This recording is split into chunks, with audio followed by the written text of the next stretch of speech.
专家指出，量产中的苏57性能与 F22针锋对麦芒，二者若狭路相逢，必将旷日持久。新式机型层出不穷的今天，我们不难发现，当前使用中的尖端机型如 F22猛禽，开发时间可以追溯到上世纪末期。因此，我们可以初步得出一个结论：一些高精尖技术其实想研发出来不容易，想过时也不是很容易，想超越则更难。而从 F22的单位造价，我们可以看出其制造者的匠心与超高要求。当然，不是哪个国家都能为一架战机砸下如此多的真金白银。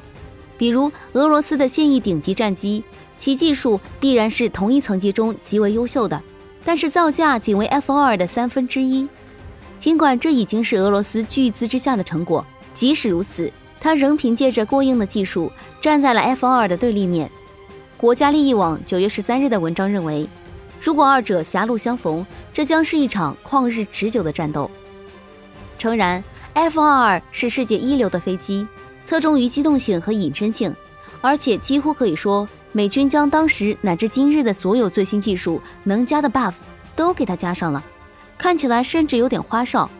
相比之下，苏57的身价虽平平无奇了一点，但在机动性和速度上力求达到自身的最高水准。另外一个很明显的就是，航程3500公里多出 F22猛禽500公里。目前苏57正在量产阶段，预计手机可以今年交付，这也是国家利益文章作者抛出疑问的契机所在。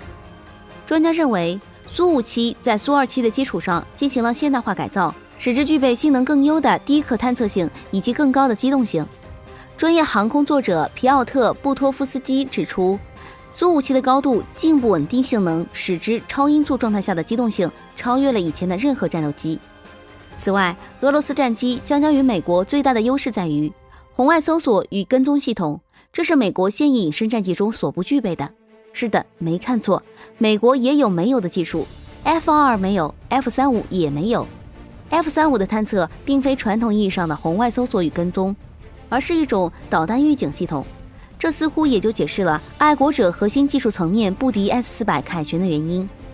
因此，文章指出，苏57的优先事项可以认为是红外搜索与跟踪以及高机动性，配合武器装备主要指超高射程，有助于苏57远程发射并消除威胁。拥有这些性能，在天空中 F35将是致命杀器。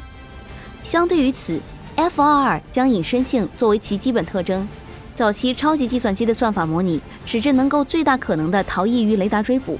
机身设计注重低雷达探测性，唯一从特定角度降低了机身的红外信号强度，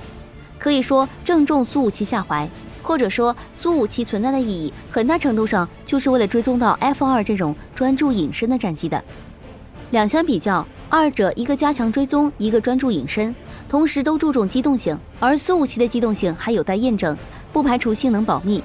但还是有土星伊兹德拉耶30尚未研制成功的原因，才屈就于与苏35同行的土星 AL41F1，而未达到与 F22同一动力水平。即使如此，它仍是 F22的最强敌手。